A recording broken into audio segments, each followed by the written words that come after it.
A Day in a Life ni ako si AJ. Cute ako kahit malaki tiyan ko. Nitong nakaraan nga ay naisipan kong pagsunod-sunurin lahat ng mga movie nitong Marvel. Kaya ngayong umaga ay papanoorin natin itong Ant-Man habang syempre kumakain tayo ng agahan ng favorite nating kombi. Habang nanonood nga ako ay dumating na itong parcel ko. Tapos nga ay gumagayak na ako kasi pupunta ako ng ospital kasi magpapaturok ako ng anti-rabies. Tapos syempre ang gamit kong lotion ay Lux Organics with niacinamide plus tranexamic acid pa plus serum lotion and SPF 50 pa. Kaya kung gusto nyo umorder, ilalagay ko sa comment section yung link. Kaya order na kayo. Ano pang hinihintay nyo para pumuti na kayo katulad ko? What? Dito nga kami sasakay sa aming asurada. Tapos nga nung papalis na kami, medyo kumukulimlim na. Tapos nga sa kalagitnaan ng aming biyahe, ayun nga, umulan nga. Wala pa naman kaming dalang trapal. Buti na lang, meron kaming trapal. Dumating na kami dito sa ospital. Ayun yung nanay ko nangunguna. Pakakalam ko siya tuturukan. Bawal nga pala mag-video sa loob, kaya hindi ko na naipakita sa inyo. Kinuha ko na nga rin pala yung result ng x-ray ko.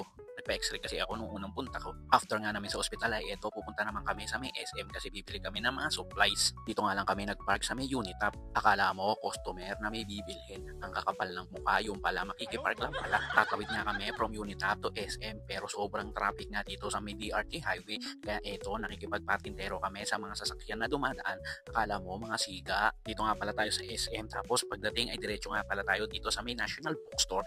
Dito ay bibili tayo nitong A4 bond paper at nitong expandable folder. Yun lang. Tapos nga nung pupunta ako sa second floor ay minakita ko itong contest ng mga bata. Ang gagaling nila kumanta at mag-instrument. Sana binigyan naman lang nila ako ng talent nila. At yan, dito nga pala tayo sa second floor sa may octagon dahil bibili tayo ng ink. Pagkatapos ko nga bumili ng ink ay eto, naghahanapan kami sa may food court kasi nga itong mga kasama ko ay hindi ko makita.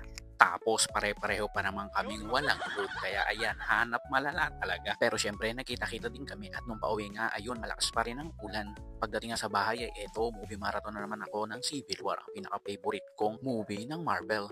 Hanggang dito na lang. Tulugan na.